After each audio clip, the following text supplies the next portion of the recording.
أرحب بكم مجددا في نقطة حوار ونناقش الانتخابات البرلمانية التونسية التي ستجري خلال أيام في 17 من هذا الشهر. هل هذه الانتخابات البرلمانية ستنهي الانقسام السياسي أم تعمقه في تونس؟ هل هي تصحيح للمسار، مسار الثورة، أم تكريس لحكم الفرد؟ نفتح النقاش معكم مستمعين. سهير، شكرا لك. دعينا نستمع إلى محمد علي كذلك. أهلا بك محمد. مرحبا بك محمد. هل تتفق مع ما قالته سهير؟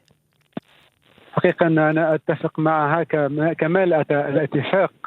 كل ما قالته أنه يعبر عني والذي كنت سأتحدث عنه، فهو يعني أنا أساطرها الرأي.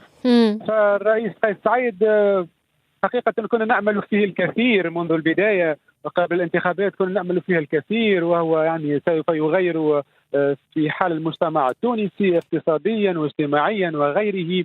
ولكنه بعد ذلك حقيقة أنا شخصيا بعدما انتخبته خاب الظن كثيرا عن ما يحدث الآن من اقتصاديا.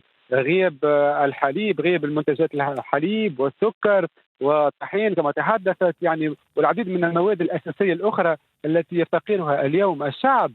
فيعني فهذا الصباح أنا اقتنيت الحليب، يعني اقتربنا أن يعني يصير عراك هناك في المحلات التجارية من أجل الحليب هذا لهذا الصباح. فكيف سأعطي ثقة مجددا في هذه الانتخابات ومستقبلا؟ يعني حقيقة أنا كشاب أنا أصبحت يائس اليوم من هذه الانتخابات البرلمانية والتي ستحصل. هذا هو يعني كل ما قالته الأخت سهير يعني يعبر كثيرا عن حال المجتمع التونسي اليوم. طيب محمد، برأيك كيف وصل الحال بالوضع الاقتصادي إلى ما شهدناه الآن؟ الرئيس قيس سعيد يحمل والحكومة طبعا الفترة السابقة قبل إتيانه، يعني حركة النهضة، الوصول إلى هذه المرحلة من الضغط الاقتصادي الذي يعني هو وشيك بالانفجار كما تقول وكما قالت سهير. نعم، انه ضغط كبير وكبير جدا. بس برأيك كيف وصلنا إلى هذه المرحلة؟ هل هي فعلا إرث ويعني اضطر أن يتعامل معه قيس سعيد والحكومة، أم أنه هو ساهم في ما وصل إليه الأمر؟ ما بعد 25 جويلية 2021 وبعد القرارات التي أتى بها الرئيس من جمهورية جديدة وكذا، فما حصل بعد ذلك من تشتت الأحزاب وإقصائهم وما شابه من هذا تسبب في الكثير من المشاكل الاقتصادية والاجتماعية في تونس.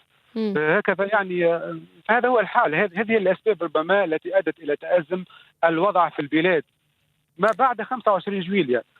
لماذا حدث كل هذا؟ لماذا الرئيس لم بعد إقصاء الأحزاب وما شابه لماذا لم يتحرك أكثر، أن يخرج إلى الشعب، أن يتخاطب معهم في التلفزيون بكل حماس؟ طيب، لما أعد أفهم هذا الوضع. وبرأيك يعني هل يؤثر هذا الوضع على قرار ذهابك والمشاركة في هذه الانتخابات؟ هل ستشارك؟ ممتنع عن التصويت؟ ماذا؟ طبعا كثيرا. أنا أريد أن أقوم بواجبي الانتخابي، وأريد أن أختار الشخص المرشح الذي سوف يعبر عني في البرلمان التونسي. لكن هنالك خطوة إلى الأمام وعشرات الخطوات إلى الوراء. فكيف سأقوم بهذا الانتخاب؟ أنا من واجبي سأذهب إلى الانتخاب وسأنتخب، ولكن سوف يكون انتخابي يعني لأي شخص، يعني سأضع حقيقة ورقة بيضاء. ليست لدي ثقة في أي شخص. هل تفهم يا محمد؟ لا أعرف في دائرتك، هل تعرف البرامج الانتخابية المطروحة من قبل المرشحين؟ كانت معنا منذ قليل كما قلت السيدة أمل حمروني وهي من التيار الشعبي، كانت تقول أن كل حزب أن كل دائرة سيتم تفصيل لها برنامج انتخابي متعلق بالأفراد. لهذا يعني هي لا تتمكن بالحديث بشكل عام عن برنامج انتخابي عام للتيار الشعبي. هل أنت تعرف البرامج الانتخابية الموضوعة من قبل الأفراد المترشحين في الدائرة لديك، أم أن الأمر جاء على عجالة والأمور ليست واضحة ضبابية بالنسبة لك؟ نعم، هنالك ضبابية كثيرة، وهنالك ضعف كبير في الدعاية للمترشحين الذي أعرف عددهم فقط، يعني لا أعرف برامجهم ولست مستعد لمعرفة برامجهم، لأن الخطابات التي كنت أشاهدها في التلفزيون من المترشحين الذين يقومون بالدعاية لأنفسهم يعني يدلون ببرامج يعني كلها شبيهة ببعضها. وما يخص يعني بالمنطقة التي أسكنها هنالك ضعف كبير في الدعاية الانتخابية للمترشحين، وليست هنالك يعني إيصال لبرامجهم للمواطنين، ولا توجد لافتات ولا حتى صور لهم في الشوارع. هنا الشوارع كلها يعني لا توجد، ما يدل على هنالك انتخابات برلمانية مثل ما حدث في السابق. كم مرشح عن دائرتك يا محمد؟ هنالك 3 مترشحين. وهل هذا العدد يعني يعني أنت تقول لا يوجد وضوح، ستضع ورقة بيضاء، ما الذي تطلبه من المعارضة محمد سريعا؟ ماذا تقصدين يعني؟ المعارضة، أنت ترى كيف هي تحركات المعارضة؟ هل تراها وافية؟ هل تراها تؤدي بالشكل المطلوب؟ المعارضة بشكل عام، هناك مقاطعة كبيرة من قبل أعداد كبيرة من الأحزاب. نعم، هنالك مقاطعة كبيرة من الأحزاب وحتى من المواطنين، يعني هنالك ضعف لأداء الحق الانتخابي لدى المواطنين.